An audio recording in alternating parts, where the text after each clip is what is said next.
I knew something was off the second I walked into the office that Monday morning, and my key card didn't scan on the first try. It didn't deny me, it just hesitated, like the system itself was debating whether to let me in. Like Ivy sweetheart better start packing that desk real slow. I'm Ivy Landon, 55. Spent the last 21 years holding together the infrastructure of a financial software firm in Cincinnati, Ohio. While fresh-faced MBAs named Tanner got fast-tracked to management for suggesting we rename our dev channels after Marvel characters, I was the one making sure client data didn't disappear into the void. I was here when Mason, now our too-polished CEO, used to crash on a beanbag chair and ask me what a sandbox environment was. That kid used to microwave Chef Boyardee at 2 a.m. and ask if we could push live before dawn. Back then, we were builders. Now, it's culture decks, coffee collisions, and a kombucha tap where the equipment closet used to be. Mason's still here, of course. Except now, he struts around in linen blazers like he's leading a TED Talk every time he walks to the printer. The same guy who once asked if Jason had a sequel. And me? I'm the phantom thread, the thing that keeps it all humming without fanfare. No meeting invites, no recognition. But when the back end stutters, guess who they ping at 2 a.m.? Hint! It's not Tanner. It started small. My desk got moved next to the HVAC closet. My software keys mysteriously expired. HR sent me brochures on legacy planning with emojis in the subject line. I've seen toddlers hide their messes with more grace. Then one Thursday, I wandered into the break room and caught the new junior dev Abby presenting my failover script like she downloaded it from the heavens. Mason clapped like he'd seen fire for the first time. I stood there with my lukewarm coffee invisible. No thanks, no glance. Just that polite corporate grin they give you when you're no longer useful, but still technically breathing. But I stayed silent. I always do. Because after 2 decades in the machine, you learn the value of listening, of patience, of quietly watching people decorate the house you built, thinking it was theirs all along. And when it creaks, when the lights flicker, and no one remembers where the breaker is, that's when they remember Ivy. And by then, I'm already gone. You learn how to listen, how to wait, how to bury your name so deep in the core systems that the new hires treat your code like urban legend. That's the thing about people like me, the invisible ones. We see everything. So when they called me to conference room 3B, like it was some kind of surprise party, I already knew the cake was poisoned. There was already someone from HR waiting, grinning like she just found a $5 bill on the sidewalk. And there he was, Mason sitting at the head of the table, legs crossed, sipping from one of those glass bottles that looks like it holds celery juice in self-delusion. The man looked giddy, like cutting me loose was the big finale to his fiscal quarter. I didn't sit. I stayed just inside the doorway, coffee in one hand, key fob in the other, like my instincts knew this wasn't a conversation. It was a monologue. Ivy Mason began his tone, all Botoxed sympathy and startup guru charm. We've re-evaluated some core roles during this exciting phase of transition. I raised one eyebrow. That was it. 10 years ago, I might have pushed back. But today, I just wanted to watch how far he'd sink. The truth is, he said, with that smirk he used to flash right before crashing our beta environment, you've outlived your usefulness. No handshake, no thank you. Not even one of those branded stress balls. Just 5 words flat as printer paper. You've outlived your usefulness. And then, God help me. He leaned back and laughed. Good luck finding something new at your age, he added, like he was signing a high school yearbook. That's when something inside me shifted. Not anger, not tears, just this cold, patient thing that had been coiled up like a wire under tension. It opened its eyes and breathed slow. I didn't argue, just nodded like I'd tasted bad soup and decided to live with it. He didn't even notice. Mason was already back to scrolling, probably checking crypto markets or stalking interns on LinkedIn. HR handed me a file folder that smelled like lavender and failure. Inside a severance packet, 2 pages of offboarding checklists, and a Post-it note that might as well have said, "Don't let the door hit you." As I walked out, I glanced at his laptop screen. He was Googling luxury golf resorts in Scottsdale. He had no idea he just pulled the pin from his own infrastructure, because what Mason forgot, what they all forget, is this: you don't cut the spine and expect the body to keep walking. And me, I don't leave blueprints for people who treat me like drywall. He thought I'd vanish quietly. He thought wrong. I didn't cry on the drive home. I planned. I didn't scream, didn't pound the steering wheel or blast Alanis like I was in some off-brand Lifetime movie. I just drove slow and steady through the damp Cincinnati streets, windshield wipers ticking like a heartbeat, like I'd just left a dental cleaning that went a little too deep. Numb.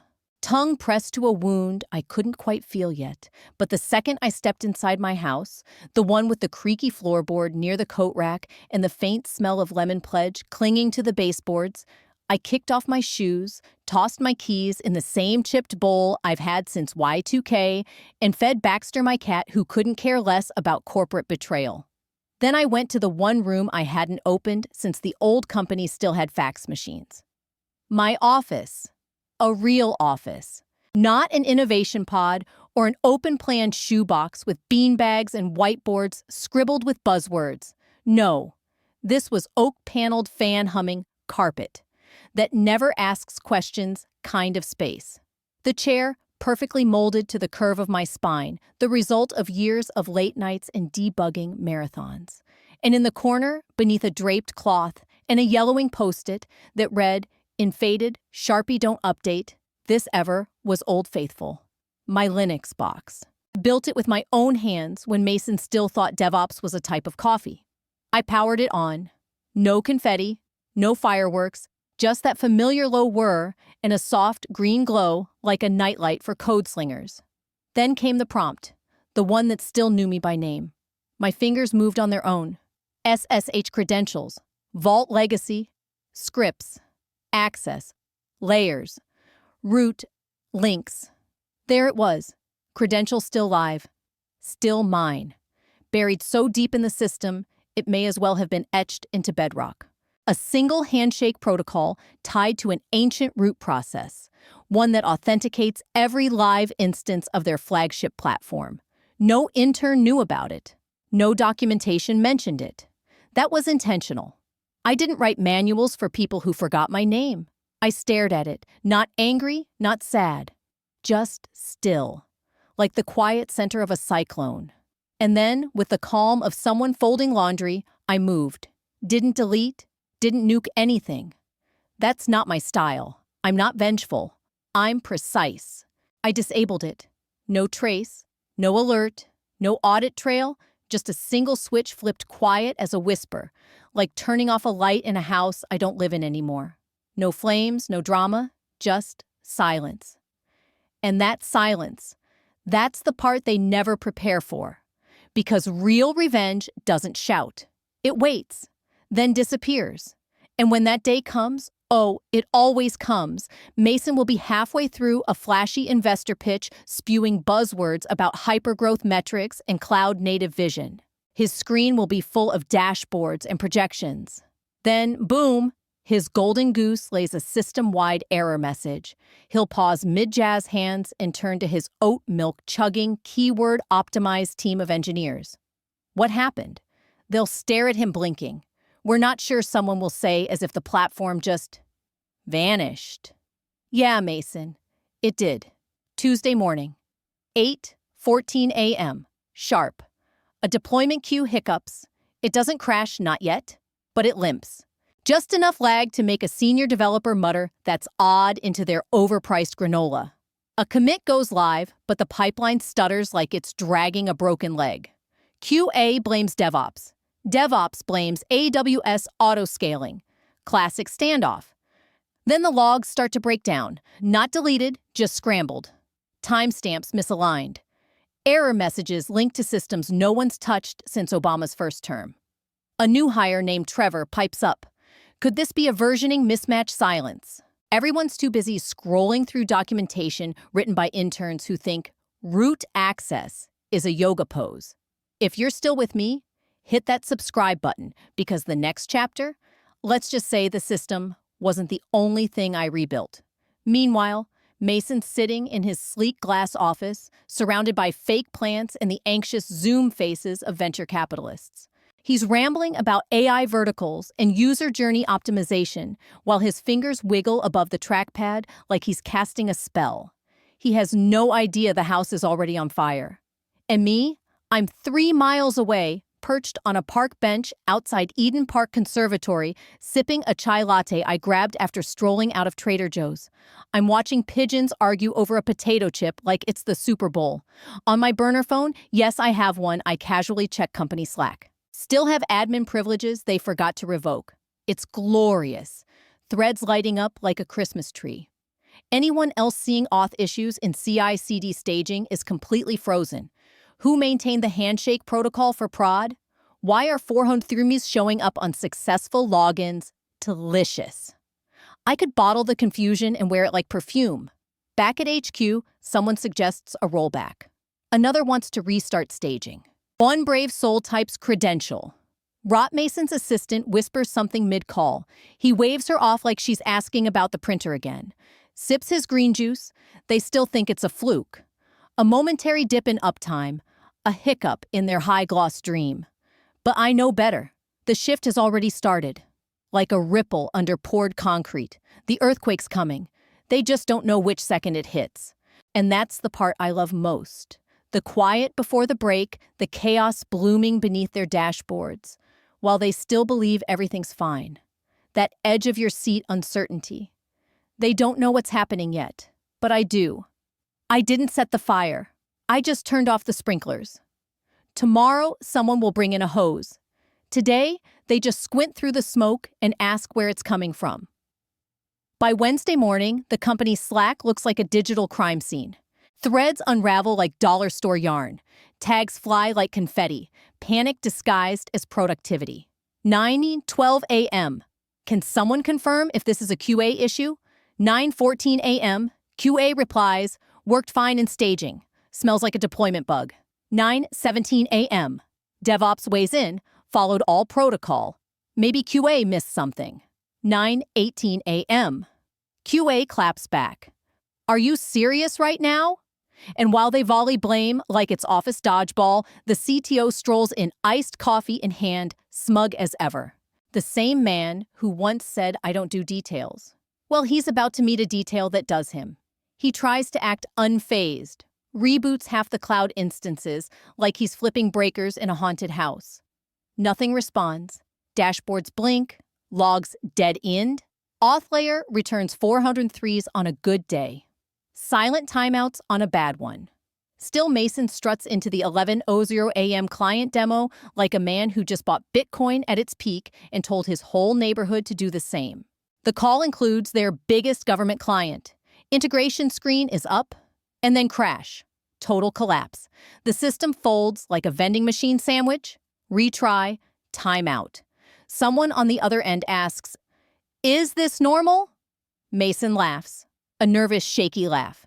Just a glitch, he says. That's his new mantra. Everything's a glitch. Production breakdown? Glitch. Untraceable errors? Glitch. API calls ghosting like bad Tinder dates? You guessed it, glitch. Meanwhile, I'm at home sunlight spilling across my kitchen counter. I refreshed LinkedIn, new banner, polished up the summary, changed my headline to Infrastructure Whisperer, solving problems before you know you have them. 11:13 a.m. Ping. New message from a recruiter named Grace. Hi, Ivy. I came across your profile this morning. Your background is exactly what one of my clients is looking for. Would you be open to a consulting conversation? Oh, Grace, you have no idea how open I am. Because what none of them at my old company realize, yet what they still don't know, is that the crown jewel of their next product, launched the roadmap they've pinned their future on, is wrapped around a single credential. And that key? It's in my pocket. The big product launch they've been hyping to investors for months, it's chained to the very credential I quietly disabled. Not the dev environment, not the sandbox. Production. Real users. Real data. Real money on the line. They built their future on a legacy system architected by a redundant 55-year-old woman with a cluttered desk, a decade of patch notes in her head, and a library of bash scripts I never let anyone touch. And me? I am that legacy. But I'm not bitter, not loud, not even smug. I'm surgical. I sit at my kitchen table with perfect posture, click accept on Grace's calendar invite, and start a fresh pot of coffee. Meanwhile, the boys back in the war room are yelling about Jenkins' logs and blaming the janitor for packet loss. I let them flail. Thursday begins with a tense war room call and ends with a whiteboard so cluttered it looks like cave art drawn by caffeinated raccoons. The internal audit team's been called in 3 guys in polo shirts clutching clipboards and energy drinks digging through logs like they're mining for Bitcoin. They're looking for intrusions, malicious IPs, brute force login attempts. They find nothing. The logs are clean. Too clean, like someone turned off the lights before committing the crime. The CTO, who once boasted he doesn't do details, starts muttering something about digital overheating, which means absolutely nothing. HR nods like it does. Mason chews gum like it's going to keep the servers alive. Then come the scapegoats. Someone blames the new Indian QA engineer for missing a regression. Another guy blames an intern for not updating a staging environment since spring. One brave soul mumbles about version conflicts. Classic panic. When in doubt, blame the quiet guy with an accent or the intern who prefers Vim. But then, 2:44 p.m., sharp it happens.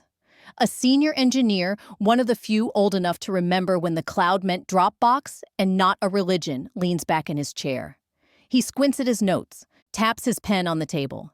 Didn't Ivy build some kind of handshake protocol into the staging flow, he says. Back in the early days before we switched everything to OAuth, the room stills. You could hear Mason's $600 smartwatch ticking. Mason blinks. Legacy what? The engineer shrugs. Wasn't documented. She just kept it running. It worked. And now? Now they realize the one person who knew where the bones were buried is gone. And the ground just shifted beneath them. He said it was foundational for our rollout process. The engineer mutters, only ever worked because Ivy's credential was tied to it. Mason frowns. I thought we deprecated that years ago. Silence. The CTO suddenly 2 shades paler and tugging at the collar of his overpriced flannel whispers, we meant to. I nearly spit my tea out. Because while they're over there, unraveling their own digital intestines, trying to locate the landmine they buried and forgot about, I'm parked on my back porch, wrapped in a sweater, watching 2 squirrels wrestle over a stale Dorito in my bird feeder. Mug of cinnamon tea in hand, feet up, peaceful. I check the time, still ticking. Because here's what they don't know. The system didn't crash. It obeyed a buried switch. One that lives at the heart of the machine. One final heartbeat tied to a gatekeeper credential that calmly said no more. They're not rushing toward a fix. They're racing toward a cliff. Every minute that ticks by, another domino drops micro outages. Here degraded API calls there. Support tickets with the word urgent start stacking up like unpaid invoices. And me, I don't need a stopwatch. I built the damn clock. By Friday morning, Mason's polished startup swagger is on backorder. His shirt's wrinkled, his loafers scuffed, and his normally slicked-back hair has gone rogue. His voice, no longer smooth and confident, it cracks like drywall in a humid rental. He storms out of his aquarium office, slams his MacBook shut like it insulted his pitch deck, and bellows toward the dev pit.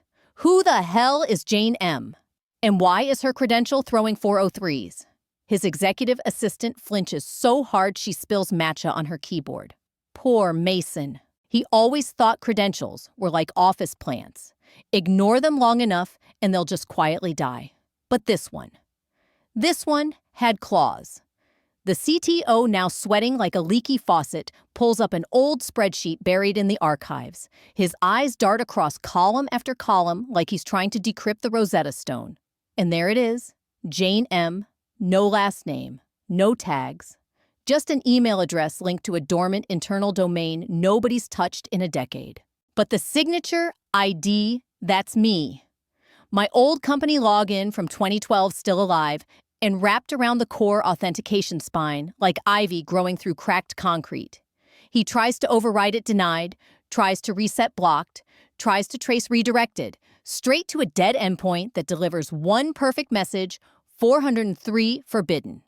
And now the CTO's face isn't just pale, it's compliance audit white, SCC investigation white. And they're only just starting to realize I never left. Mason, now fully desperate, fires off an all-caps email like a flare gun over a sinking ship. The subject line reads, "Urgent. Can we get Ivy back?" It lands in my inbox at 2:07 p.m., right in the middle of a strategy session across town. I'm sitting across from the CTO of a rival firm, someone who listens when you speak, someone who doesn't interrupt to explain your own architecture back to you. We're discussing product scalability, rollout strategy, and my favorite topic, respect. I take a slow sip of espresso from a porcelain cup that doesn't have the company logo printed on it like a cattle brand. The chair beneath me is actual leather and smells like ambition, not anxiety. My phone buzzes. I glance. I smile.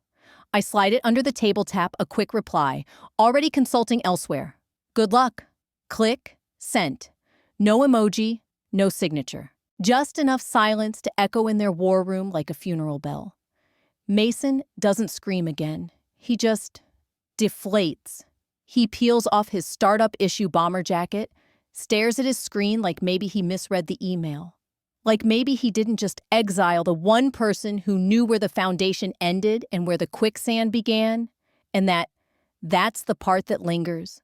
The satisfaction of being remembered too late, the elegance of poetic timing, the quiet sting of realizing the architect is gone, and all you kept were the interns.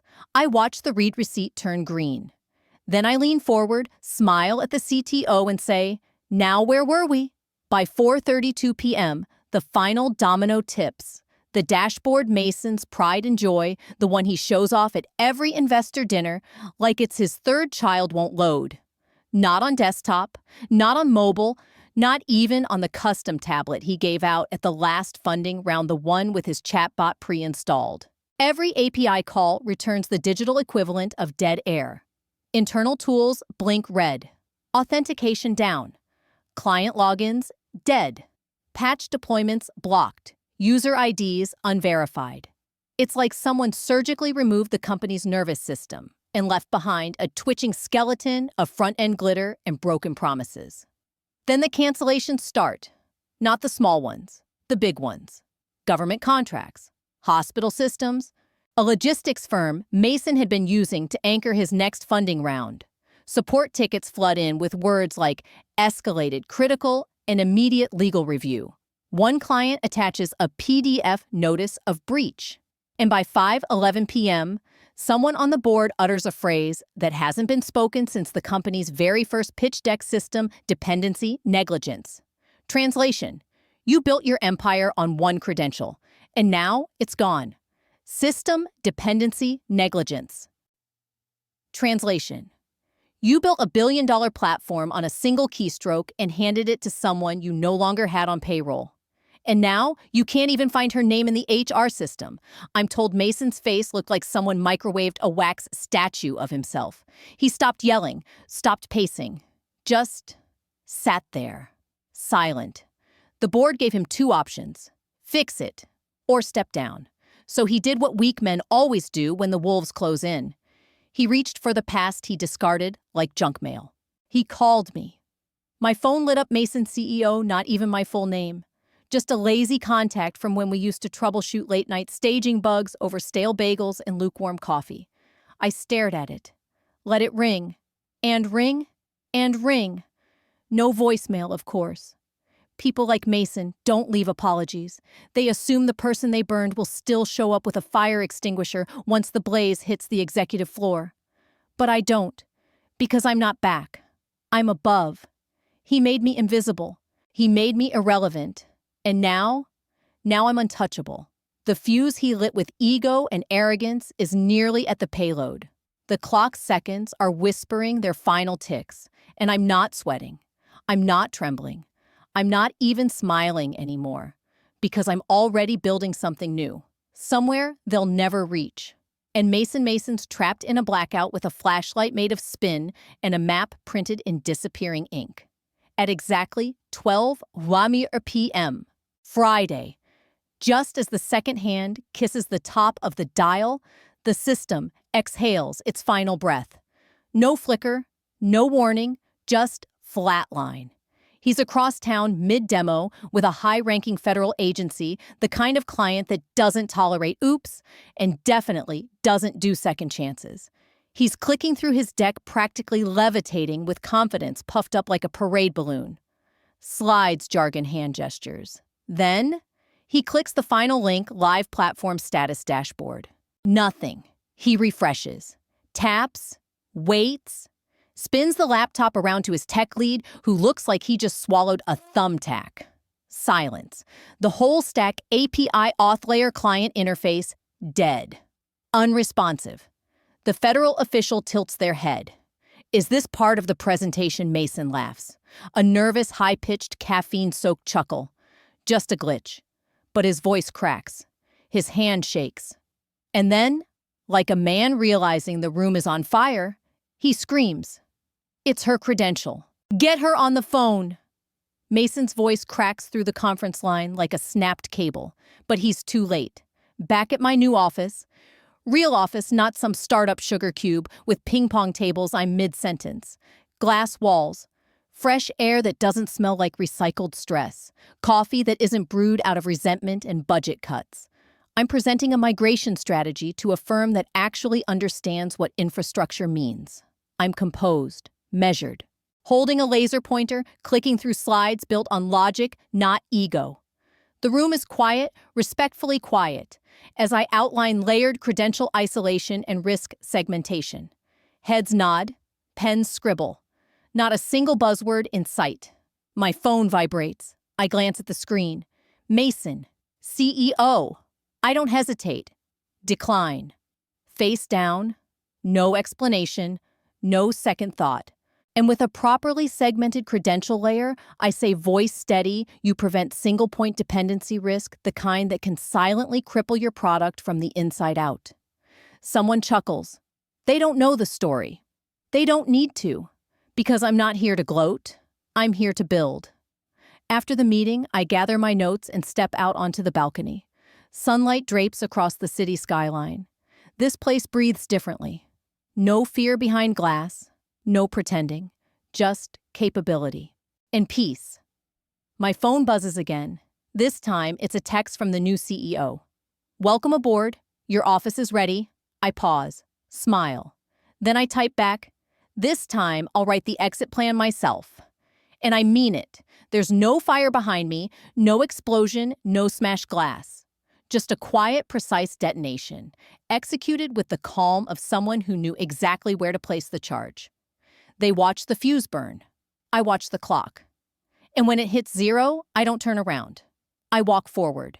Into a room where my name is spoken with respect, where my work doesn't have to be defended to people who never understood it, where no one calls me outdated because I still use a command line faster than their entire dev team combined.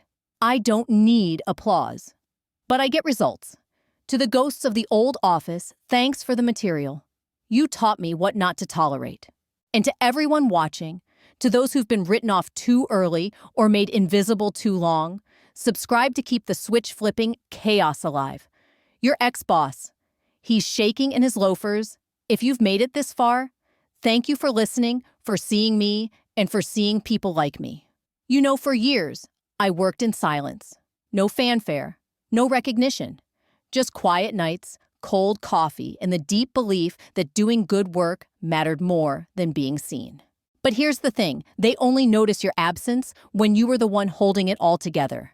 If this story struck a nerve, if you've ever been overlooked, underestimated, or pushed aside because of your age, your calm, your refusal to play politics, then I want to hear from you. Drop a comment below. Tell me your story. Or just say hi to let me know you're out there. Because people like us, we've got stories they never see coming. Support isn't always loud. Sometimes it's steady. A like, a share, a comment that says, I see you, Ivy. That matters more than you think. And if you're still in the thick of it, working late, being overlooked, biting your tongue in meetings where people explain your own code back to you, hold tight. Document your worth. Build your escape plan. You're not invisible. You're building leverage. I didn't burn it all down. I just refused to go quietly. And maybe that's the lesson. Not every win comes with confetti. Sometimes it comes with silence, respect, and a better view from a balcony you earned. So if you haven't yet hit that subscribe button, not just for me, but for every quiet builder out there, writing the code, carrying the load, and holding the line until someone finally looks up and realizes we were never the problem. We were the backbone. And we're done being invisible.